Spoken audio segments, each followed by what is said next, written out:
બનાસકાંઠા જિલ્લાના સરહદી ધાનેરા શહેરમાં આજે પ્રજાપતિ સમાજનું શિક્ષણ તરફનું વર્ષો જૂનું સપનું આખરે સાકાર થયું છે। આશરે 3 કરોડના ખર્ચે બનેલા 3 માળના આધુનિક સુવિધાયુક્ત છાત્રાલયનું આજે વિધિવત રીતે લોકાર્પણ કરવામાં આવ્યું છે। આ ભવ્ય છાત્રાલયમાં 200થી વધારે પ્રજાપતિ સમાજના વિદ્યાર્થીઓ ઉચ્ચ શિક્ષણ મેળવી શકશે। 45 ઓરડાઓ ધરાવતા આ છાત્રાલયમાં આધુનિક પુસ્તકાલય, પ્રાર્થના ખંડ તેમજ શ્રી યાદે માતા અને સરસ્વતી માતાના મંદિરનું પણ નિર્માણ થયું છે, જેની પ્રાણ પ્રતિષ્ઠા આજે પૂર્ણ કરવામાં આવી।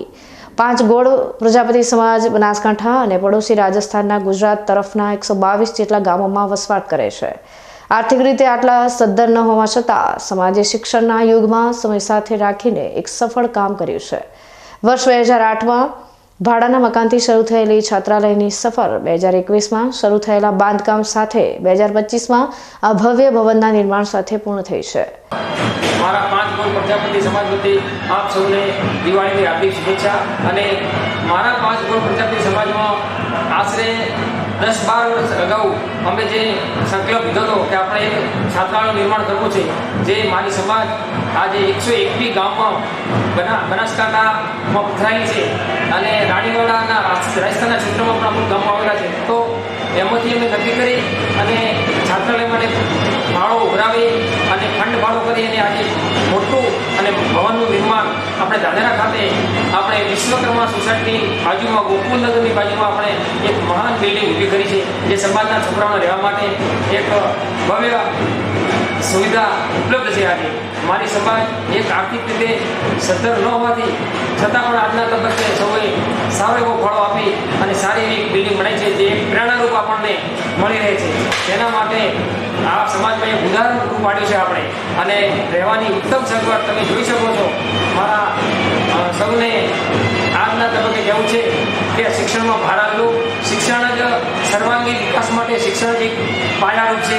એનામાં તમે બરાબર જે ભરવું બાકી બધું તો થઈ જશે, પણ શિક્ષણ એક મહાન વસ્તુ છે। આ ભવ્ય આયોજનના સાક્ષી બનવા માટે પૂર્વ રાજ્યસભાના સાંસદ દિનેશભાઈ અનાવાડિયા અને ધાનેરા મત વિસ્તારના ધારાસભ્ય માવજીભાઈ દેસાઈ સહિત સમાજના દાનવીરો અને આગેવાનોની વિશેષ હાજરી જોવા મળી હતી। ધાનેરા ખાતે પ્રજાપતિ સમાજ દ્વારા શરૂ કરાયેલા આ છાત્રાલયના માધ્યમથી અત્યાર સુધીમાં અનેક વિદ્યાર્થીઓ અભ્યાસ મેળવી શક્યા છે, જેના થકી અંદાજિત 100 જેટલા વિદ્યાર્થીઓ હાલ સરકારી તેમજ ખાનગી વિભાગમાં સારા વેતન સાથે પોતાના ઉજ્જવળ ભવિષ્યનું નિર્માણ કરી રહ્યા છે। સમાજે દીકરીઓ માટે પણ છાત્રાલયની સુવિધા ઊભી કરી છે, જેનાથી દીકરીઓ પણ પગભર બની રહી છે, જેના જીવતા જાગતા પુરાવા છે પોલીસ બનેલા મમતા પ્રજાપતિ અને વેટરનરી ડોક્ટર હિતેશભાઈ પ્રજાપતિ। એક વિદ્યાર્થી તરીકે ખરેખર અમારા માટે દિવાળીનો અવસર આજે જ ઉજવાય છે એવું લાગે છે। આજે અમારા સમાજ દ્વારા હોસ્ટેલનું ઉદ્ઘાટન લોકાર્પણ થઈ રહ્યું છે, જેમાં 3 માળની બિલ્ડિંગ છે અને 200 જેટલા છોકરાઓ રહી શકે તેટલી વ્યવસ્થા કરવામાં આવી છે।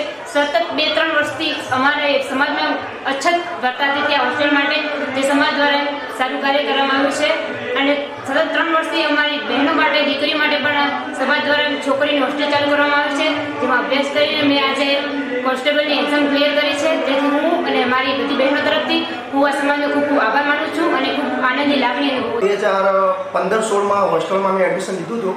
એ વખતે આમ સુદામપુરી સોસાયટી ધાનેરામાં એક નાનું ભવન ઊભું કરવામાં આવેલું હતું કે જેમાં છોકરાઓ શાંતિથી રહી શકે અને ભણી શકે। એ વખતે જો એ ટાઈમે મને જો હોસ્ટેલનું ફાળો ના મળ્યો હોત અથવા હોસ્ટેલમાં હું ના રહ્યો હોત તો કદાચ હું ભણી શકત નહીં। હું અત્યારે વેટનરી ઓફિસર ચીખલી તાલુકામાં ફરજ બજાવું છું અને વેટનરી ઓફિસર છું, અને હાલ આ ભવન જોઈને જે આપણી સમાજે જે આ ભવન ઊભું કર્યું છે એમાં છોકરાઓ સારું ભણી શકશે અને છોકરાઓ આગળ વધે એ જ અપેક્ષાઓ છે।